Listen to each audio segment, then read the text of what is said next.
So நேத்து night நடந்த பெரிய சண்டை அப்படின்னு தான் சொல்லணும்.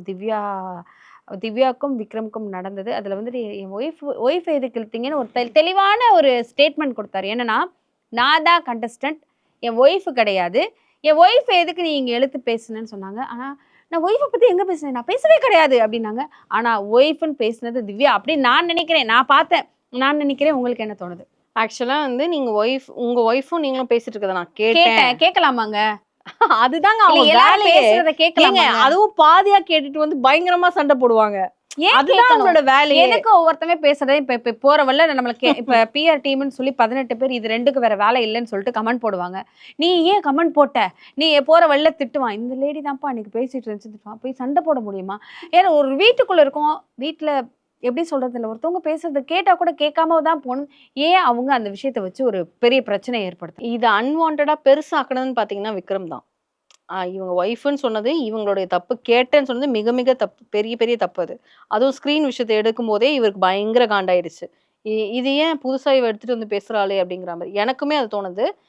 உனக்கு தப்புன்னு உணர்ந்திருந்தால் நீ அந்த வாரமே அதை ஹோஸ்ட் கிட்ட சொல்லியிருக்கணும். ஹோஸ்ட் அதை கேட்டிருக்கணும். அவர் விக்ரம்ன்றதுனால அப்படியே கடந்து போயிட்டார். சரி, அந்த சண்டையை நிறுத்துறதுக்காக கமருதீன் உள்ள வராரு. பார்வதிக்குன்னா நீ பேசியிருப்பில, நீ பேசினியா அந்த சண்டையில பார்வதிக்கு நான் பேசியிருப்பேன்னு சொல்லல. பார்வதி இப்போ எபிசோடு முடியும் போது அவங்களும் கத்திரியே உனக்கு வேற வேலையில் நீ இப்பதான் பேசினே இருப்ப அப்படின்னு அவங்க போயிட்டாங்க. நிக்க மாட்டேன், நில்லு பார்வதி நான் பேசணும், நில்லு பார்வதி நான் பேசணும், நல்லா பேச முடியப்ப அப்படின்னு போயிட்டாங்க அவங்க. ஸோ அவங்கள இவர் ஸ்டாப் பண்ணல. இவருக்கு வந்து கூப்பிடும் போதும் அவங்க வந்து என்னால வர முடியாது, நான் இப்ப பேச முடியாது சாண்ட்ரா, அவரை போ சொல்லு அப்படின்னு தான் சொன்னாங்க. அவரு போயிட்டாரு. அப்ப அவ சொல்லும் போது அமைதியா போயிட்டல, விக்ரம் விஷயத்துக்கு ஏன் நீ வர அப்படின்றது இவங்களுடைய கருத்து.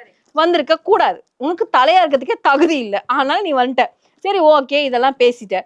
அப்ப விக்ரம வந்து ஸ்டாப் பண்றதுக்கு எவ்வளவு முயற்சி பண்ணாங்க, முடியல. அவர் வந்து ஆக்ரோஷத்திற்கு உச்சத்துக்கு போயிட்டாரு அவரு. கட்டம், பயங்கரமான கட்டம். அதான் மாத்தி மாத்தி எக்ஸ்போஸ் பண்ணினாங்க ரெண்டு பேரும். நேத்து விட மாட்டேன், நான் விட மாட்டேன். அதாவது பெட்ரூம்ல தொடங்கி கார்டன் வரைக்கும் வந்துட்டாங்க.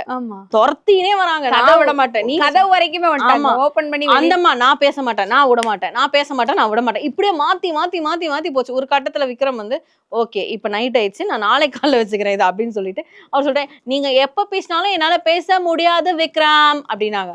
ஓகே நீ பேசாம போ. ஆனா இது விக்ரம்க்கு நடந்திருக்கு இல்லையா, அதனாலே இதை ஹோஸ்ட் கேட்பாருன்னு நான் சொல்றேன்.